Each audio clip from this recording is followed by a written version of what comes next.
और दीगर अब आप सबको मैं एक दफ़ा फिर वेलकम कहती हूँ। और बेखसूस डॉक्टर शमीम जैदी, आप यकीनन जो लोग जानते हैं वो जानते हैं, जो नहीं जानते आज जान पाएंगे। आप इतने काबिल खातून हैं कि मैं एक्सपेक्ट ही नहीं कर सक रही थी कि मेरी एक कॉल पर ये तशरीफ़ ले आएंगी।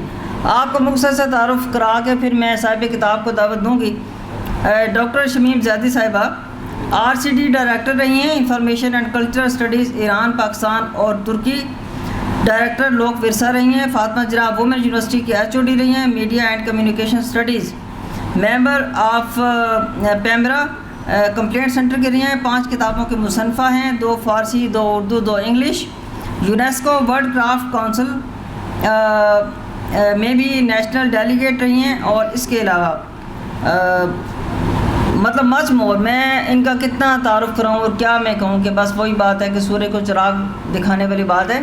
आपका मैम बहुत शुक्रिया कि आप यहाँ तशरीफ़ लाईं, बे हमारी इज़्ज़त अफसाई की और स्पेशली साहिब किताब के लिए आप तशरीफ़ लाईं, बहुत बहुत शुक्रिया। और अब हम रिवायत से बगावत करते हुए अभी रहते हैं एक इज़हार ख्याल के लिए एक साहब हैं, हमारे बहुत प्यारे भाई हैं, उनको दावत दूँगी। लेकिन उससे पहले मैं साहिब किताब मोहतरम जनाब प्रोफेसर मुनव्वर अहमद मलिक साहब से गुजारिश करूँगी कि वो आएँ और अपने ख्यालात का इज़हार करें। एक शेर लिख के लाई हूँ, वो मैं पहले पेश करना चाहूँगी कि मुनव्वर आज की महफ़िल के तुम माहे मुनव्वर हो, मुनव्वर आज की महफ़िल के तुम माहे मुनव्वर हो, मगर तुम ताक हो या जुफ्त ये तुमने बताना है। तशरीफ़ लाते हैं मोहतरमा।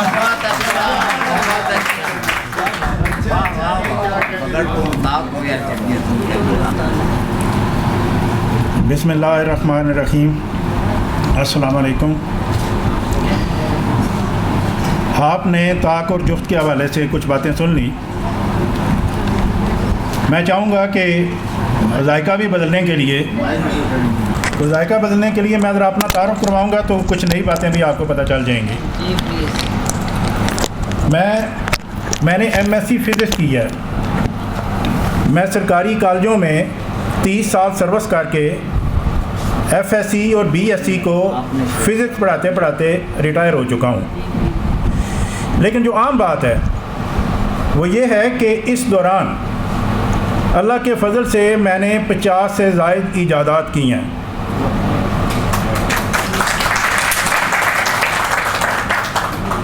'96 में जब मैं गुजर खान कॉलेज में था तो मैंने पहली ईजाद की कि सोलर एनर्जी से कड़वे या नमकीन पानी को मीठा किया जाए, और वो तजर्बा मेरा कामयाब हुआ।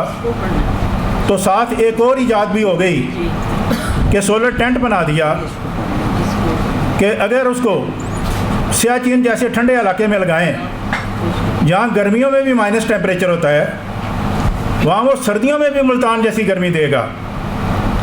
और फिर वहाँ पे फ़ौज का एक ग्रुप सियाचिन में लेके गया और वहाँ पे जहाँ माइनस टेम्परेचर होता था वहाँ +60 डिग्री सेंटीग्रेड टेम्परेचर रिकॉर्ड हुआ।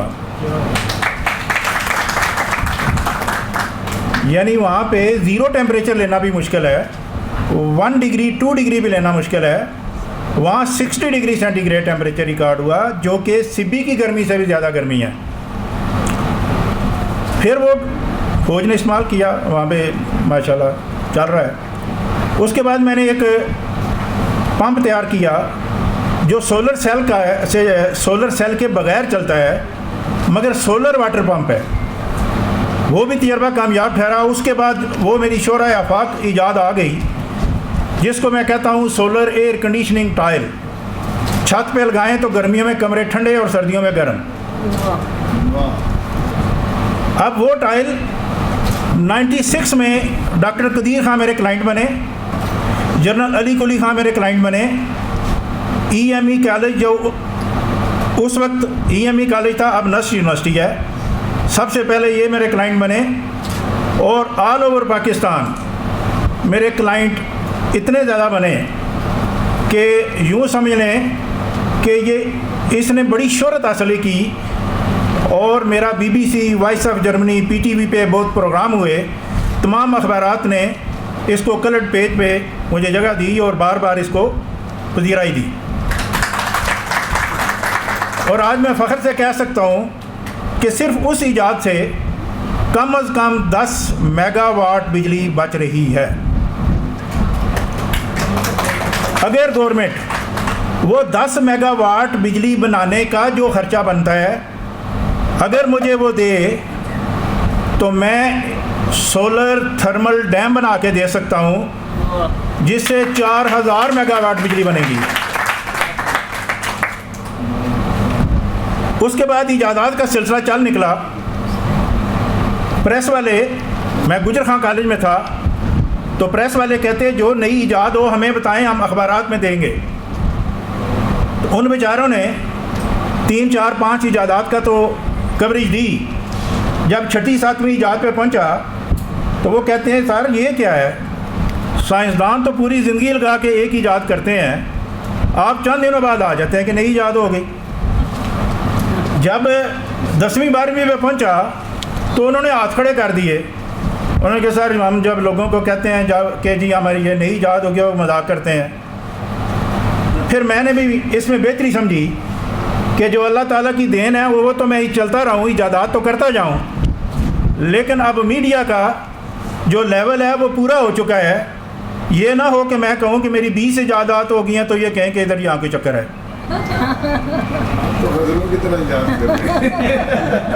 जब इब्रारो लाके बिलो के घर जा रहा था उस वक्त मैं पहली ईजाद की थी मैंने। उसने 40 गाने गाए, मैंने 50 इजादात की। उसको तो आप सुन सुन के याद कर कर के रज चुके हैं और मुझे आज पहली दफ़ा सुन रहे होंगे। बहुत अच्छा। ये वो मैं कल्चर का शो कर रहा हूँ। एक बदनसीबी की बात बता रहा हूँ कि हमारे मुल्क में इजादात या रिसर्च को इस तरह इग्नोर किया जाता है जैसे हम कोई जुर्म कर रहे हैं। और आज की दुनिया में ये चीज़ साबित हो गई, पाकिस्तान ने भी साबित करके दिया कि सिर्फ चंद घंटों की इंडिया को फेंटी लगाई गई, उसने हाथ खड़े कर दिए। वो किस चीज़ का कमाल था? इन इजादात, इन रिसर्च और इन टेक्नोलॉजी का। और आज इसराइल को अगर फेंटा लग रहा है ईरान की तरफ से जो उसके ऊपर अटैक हो रहे हैं और वो हाथ खड़े कर चुका है या करने वाला है, तो वो भी रिसर्च, इजादात और टेक्नोलॉजी का कमाल है। इसको समझें, ये हमारे लिए बहुत ज़रूरी है। मेरे मौला ने मनु तौफीक बख्शी 50 चीज़ां तो मैं बना दित्तियां। साइंसदाना जरनैलों ਦੀਆਂ ਕੋਠੀਆਂ ਤੇ ਠੰਡੀਆਂ ਟਾਇਲਾਂ ਵੀ ਮੈਂ ਲਗਾ ਦਿੱਤੀਆਂ। ਬਚਤਾਂ ਦੌਲਤ ਤੇ ਤਵਾਨਾਈ ਦੀਆਂ ਵਿੱਚ ਅਖਬਾਰਾਂ ਵੀ ਮੈਂ ਬਤਾ ਦਿੱਤੀਆਂ। ਨਸਟ ਨਿਸਟ ਤੇ ਨਸਕਾਮ ਦੇ ਵਿੱਚ ਗੱਲਾਂ ਰਿਸਰਚ ਦੀਆਂ ਮੈਂ ਸੁਣਾ ਦਿੱਤੀਆਂ। ਉਹ ਲੱਠਾ ਪਟਵਾਰੀ ਦਾ ਵੀ ਮੈਂ ਕੰਪਿਊਟਰਾਈਜ਼ ਕੀਤਾ। ਇਹ ਗੱਲ ਵੀ ਸਭ ਨੂੰ ਸੁਣਾ ਦੇਵਾਂ। ਮੇਰਾ ਮੌਲਾ ਜੇ ਮੈਨੂੰ ਪ੍ਰਵਾਜ਼ ਬਖਸ਼ੇ शर्क गर्भ थरथलियाँ पा देवा।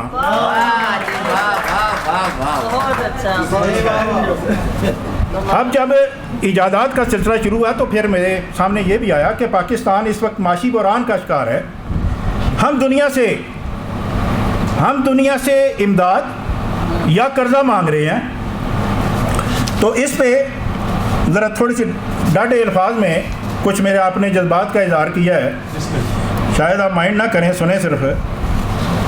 भुख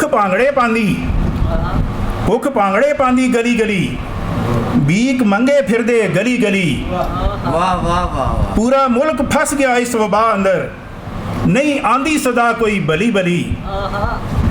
लीडर मुल्क दे जांदे दुनिया अंदर, पांदे शोर के कौम चली चली। लैंदे खैर देंदे गैर, इज्जत बेचदे फिरदे थली थली।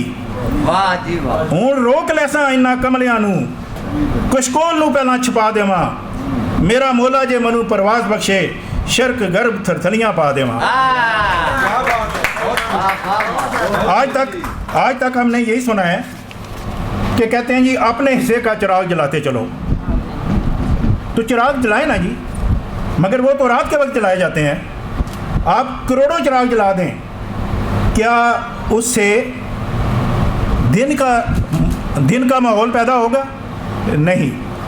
तो मैं कहता हूँ इन चिरागों से रोशनी है, मगर इन चिरागों से रोशनी है, मगर रात छटती है सहर होने पर। वाह वाह वाह, शहर का खूबसूरत। आप ज़रा आ जाएं शहर की तरफ। वाह जी वाह। मैंने एक प्रोजेक्ट डिज़ाइन किया है जिसका नाम रखा है शहर, SEHR, sober economic and housing revolution.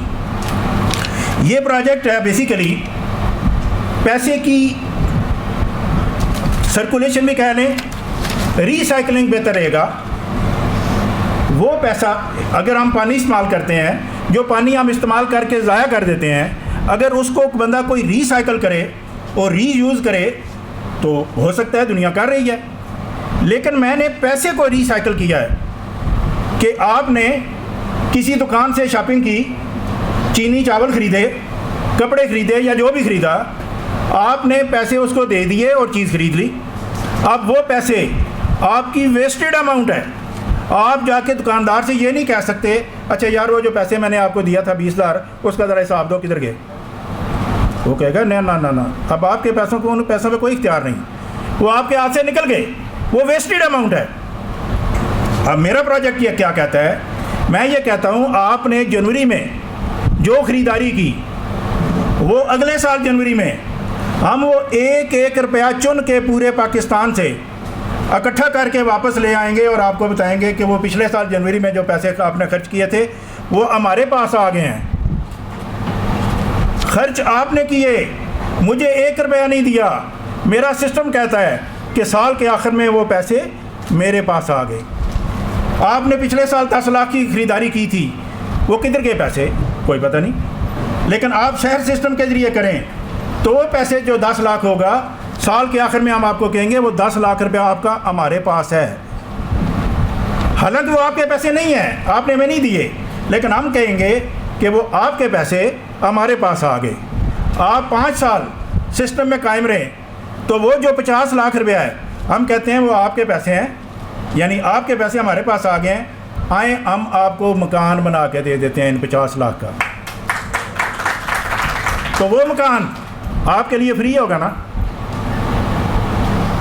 जिसमें अभी आपने मुझे 1 रुपया नहीं दिया, अपनी ख़रीदारी की, और 5 साल बाद अगर आपको मकान दिया जाए तो क्या मकान आपके लिए फ्री होगा या नहीं? शुक्र है।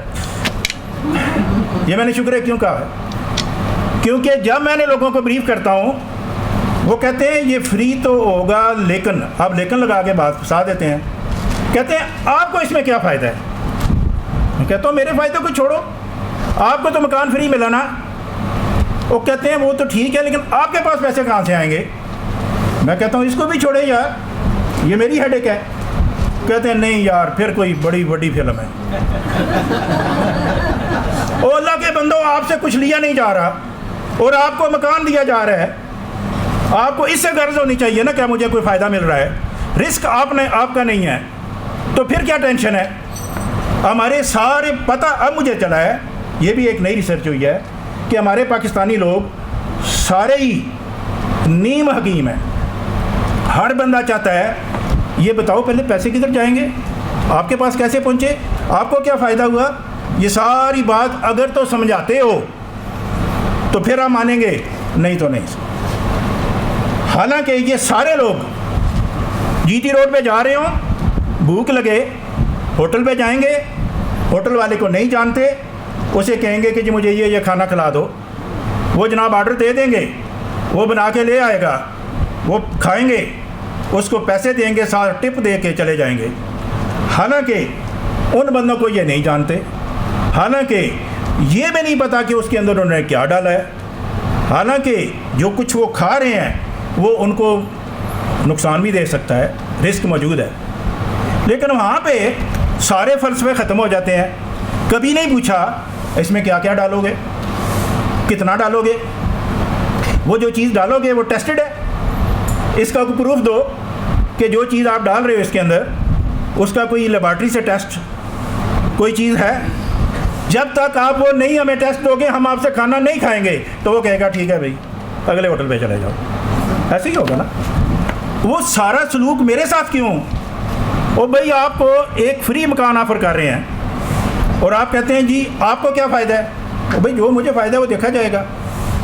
तो मैं ये कहना चाहता हूँ कि जो इस वक्त इक़्तिदार की ऐवानों तक रसाई रखते हैं उनसे मेरी गुजारिश है कि कौम तक, हुकूमत तक हमारी ये आवाज़ पहुँचाएँ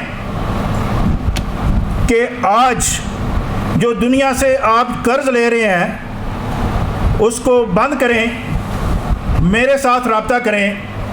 आज मुझे 50 लाख बंदा दें, 50 लाख फैमिली दें जिसको मैं फ्री मकान दूं। 50 लाख बंदा मुझे दें जिसको मैं सैलरी बिफोर जॉब दूं, नौकरी बाद में, नौकरी बाद में, पैसे पहले, तनख्वाह पहले देंगे। और 50 लाख ऐसे मुलाजम ने जिनकी तनख्वाहों को 5 सालों में 5 गुना कर दिया जाए। और फिर वो देखें कि रिश्वत ऑटोमेटिकली ख़त्म होगी, करप्शन ऑटोमेटिकली ख़त्म होगी। मसलन एक बंदे की तनख्वाह आज 1 लाख रुपया, 5 साल बाद हमने उसको 4 लाख हमने दिया अपने पास से। शर्त ये लगाई कि ये 4 लाख आपने इसी महीने खर्च करने हैं, नहीं खर्च करोगे तो वापस ले लेंगे। अब वो कहाँ खर्च करेगा? उससे तो खर्च ही नहीं होंगे। तो वो जो हर फाइल पे 5-10 हज़ार की डंडी मारता था ऑटोमेटिकली रुक जाएगा। वो कहेगा मेरे पहले पैसे ही नहीं खर्च हो रहे, मैं और क्या लेने हैं। क्यों जागते नहीं हो पूरब के साकनों, क्यों जागते नहीं हो पूरब के साकनों, वक्ते सहर है कुछ होश कीजिए, वक्ते सहर है कुछ होश कीजिए, बाद अज सहर जागे तो कुछ पा ना सकोगे, आबे हयात है रवां कुछ नोश कीजिए। सर शहर जो है ना प्रोजेक्ट, अगर ये समझ ना आए तो फिर आप ये समझ लें कि ये अरबी वाला शहर है, जादू। यानी समझ ना आए, जो चीज़ समझ ना आए वो जादू, जो समझ आ जाए वो ट्रिक। इसको इकोनॉमिस्ट पास करार दे चुके हैं। आप सर्टिफिकेट चाहें तो मुझसे आप बाद में देख सकते हैं। और ये प्रोजेक्ट लॉन्च हो चुका है, ऐप बन चुकी है। आप गूगल प्ले स्टोर पर जाएं, शहर लिखें SCHR तो वो आ जाएगी। आप इसमें एंटर होके प्रोसेस शुरू कर सकते हैं। अब आते हैं जनाब ताक और जुफ्त की तरफ ज़रा, ताकि जो इसकी असल थ्योरी है वो आप तक पहुंच जाए। मेरी थ्योरी के मुताबिक एक माँ के जो बच्चे हैं, पहला, तीसरा, 5वां, 7वां, यानी ताक, एक माँ के जो ताक बच्चे हैं और दुनिया भर के माँओं के ताक बच्चे जो हैं, इन सब का एक मिजाज है। और इसी तरह एक माँ के जो जुफ्त बच्चे हैं, दूसरा, चौथा, 6वां, 8वां, और दुनिया भर के जुफ्त बच्चे जो हैं, इन सब का एक मिजाज है। क्या मिजाज है वो सारा मैंने किताब में लिख दिया है। और ये जो दोस्त हमारे इन पे कुछ ना कुछ बता रहे थे वो ठीक बता रहे थे। और ताक के क्या मिजाज है वो भी लिख दिया है, जुफ्त का क्या मिजाज है वो भी लिख दिया है। लेकिन मैं आपको ना एक इंटरनेशनल एविडेंस देना चाहता हूँ। आपको पता है चाइना ने सन 72 में ये ऐलान किया कि एक फैमिली में सिर्फ एक बच्चा होगा। अब जब एक बच्चा हुआ तो वो ताक हुआ। अब वो बच्चा बड़ा हुआ 5 साल का तो सारे ताक बच्चे आ रहे हैं। अब वो बच्चा 20 साल का हुआ, पढ़ाई के बाद वो मैदान में आ गया, वो सारे ताक बच्चे हैं। अब ताक के बारे में मैंने ये बताया है कि वो बड़ा ज़िम्मेदार होता है, टास्क ओरिएंटेड होता है। जो टास्क उसको दे दें वो उसने पूरा करना है। आप एक ताक बंदे को कहें कि यहाँ से ये कागज़ लो, ब्लू एरिया में फलां बंदा बैठा है उससे साइन करवाओ, और रात में जाके ना उसको एक कॉपी दे के उसको रिसीविंग लेके तो शाम 4 बजे तक मेरे ऑफिस में रिपोर्ट करनी है। ये सिर्फ ताक कर सकेगा, जुफ्त नहीं कर सकेगा। वो क्यों, वो मैं बताता हूँ। अच्छा जी, अब ज़रा ताक हो गया टास्क ओरिएंटेड, जो काम दिया उसने करना ही करना है। अमेरिका हैरान है, अमेरिका के थिंक टैंक वो हैरान है कि चाइना ने यानी जो तरक्की हमने 100 साल में की है, चाइना ने 16 साल में कर लिया। ये क्या हुआ? असल बात यह है कि वो सारे ताक हैं। जिस मसले का हल उनके पास नहीं है वो मैं बता रहा हूँ कि बेसिक वजह यह है कि वो सारे ताक हैं। अब दूसरी तरफ चाइना वाले जो थिंक टैंक हैं वो परेशान हैं कि हमारे तलाक रेट था ओनली 2%, अब तलाक रेट है 27%। ये क्या? अब मसला ये है कि लड़कियां भी ताक और लड़के भी ताक, दोनों पार्टियां टेंशन लेने वाली और टेंशन देने वाली।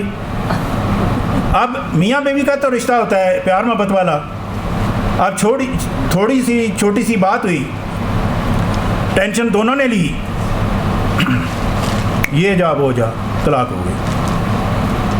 अब मैंने किताब में इसका पूरा तज़किरा किया है, बाब बांधे हैं कि जो ताक मर्द है वो ताक औरत के साथ शादी करेगा तो फिर उनके घर में क्या इट खड़का होगा, वो पूरा तफसील लिखी जाए। और अगर ताक के साथ जुफ्त बीवी होगी फिर क्या होगा, अगर दोनों अनपढ़ होंगे फिर क्या होगा, अगर दोनों पढ़े लिखे होंगे फिर क्या होगा, जुफ्त लड़का हो और ताक लड़की हो फिर क्या होगा, जुफ्त लड़का हो जुफ्त लड़की हो फिर क्या होगा। इसकी तफसील मैंने बताई है। अब ये मसला हर घर का है, हर घर में जितने बच्चे हैं उनमें से कुछ ताक हैं कुछ जुफ्त हैं। ये जहन में रहे कि जो बच्चे दुनिया में आके फौत हो गए उनको नंबर शुमार होगा, बल्कि जो दुनिया में आने से पहले फौत हो गए उनको भी आप शुमार करेंगे, उसके मुताबिक तरतीब को सेट करेंगे। अब अगर आपके जो घर में ताक बच्चे हैं वो टेंशन लेते हैं तो आप टेंशन ना लें, वो इनबिल्ट प्रॉपर्टी है उनकी कि वो टेंशन लेते हैं कुदरती तौर पे। लिहाजा अगर वो माइंड कर रहे हैं तो आप माइंड ना करें, आप कहें नेचुरल है। जो जुफ्त बच्चा होता है ना, अब अगर मैं स्कूल की बात करूं, स्कूल कॉलेज की बात, ये बड़ा ज़हीन होता है लेकिन इसके पास टाइम नहीं होता पढ़ाई का। क्यों? उसके दोस्त बहुत होंगे, वो खेलों में बहुत शौकीन होगा, आजकल फ़ोन नेट चलता है, वो इस पे गेमों पे चला जाएगा, उसके पास टाइम नहीं है। उसको कान पकड़ के उसको आप पढ़ाई पे लगा दें, वो सबसे आगे निकल जाएगा, वो बड़ा ज़हीन होगा, बशर्ते कि आप उसको टाइम अरेंज करके दें। इसमें मैंने पूरी तफसील के साथ बात की है कि आपने किसी को, अगर आपने जॉब करनी है, अगर आप ताक हैं तो किस फील्ड में जाएं, जुफ्त हैं तो किस फील्ड में जाएं। आपको हैरान करूँ बात बताऊँ, ये मस्जिदों के तमाम इमाम जो हैं लंबी दाढ़ी वाले, ये सारे ताक होते हैं। हैरान कुन बात है। हमारे जितने सियासतदान हैं ये सारे जुफ्त होते हैं, क्योंकि ताक फिट ही नहीं हो सकता वहाँ। हमारे जो वकला हैं इनमें 90% जुफ्त होते हैं। जो ताक वहाँ फंस गए हैं उनके चेहरे बता रहे होंगे कि वो फंसे हुए हैं। इसी तरह जो फिल्म टीवी पे काम करने वाले हैं, स्टेज पे काम करने वाले हैं, ये सारे जुफ्त होंगे। ताक फेस ही नहीं कर सकता, एक्ट ही नहीं कर सकता। तो इस तरह की जितने प्रॉपर्टी डीलर हैं ये सारे जुफ्त होंगे। जो बंदा आज पहली दफ़ा आपको मिला और कहता है ओ भाई हो जनाब तुसी साढ़े, कोई मसला ही कोई जनाब, आज पहली दफ़ा मिल रहा है और कह रहा है भाई हो तुसी साढ़े, वो सारे जुफ्त होंगे। अब किताब में मैंने सारी तफसील लिखी हुई है, छोटे से छोटे ओहदे से लेके बड़े ओहदे तक। आपने अगर किसी को अपॉइंट करना है तो फिनांस के ऊपर किसको बैठाएं, मार्केटिंग के लिए किसको रखें, इस तरह की सारी तफसील है। वो आप इंशाल्लाह किताब में पढ़ लेंगे। मैं मज़ीद आपको बोर नहीं करता, बस इसी दुआ के साथ कि अल्लाह ताला हमारी जो कोशिशें हैं उनको बराबर करे। आमीन।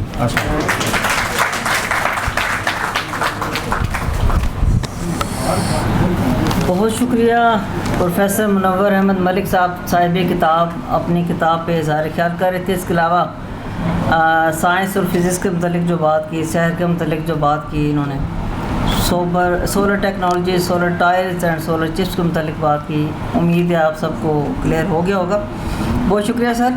मैं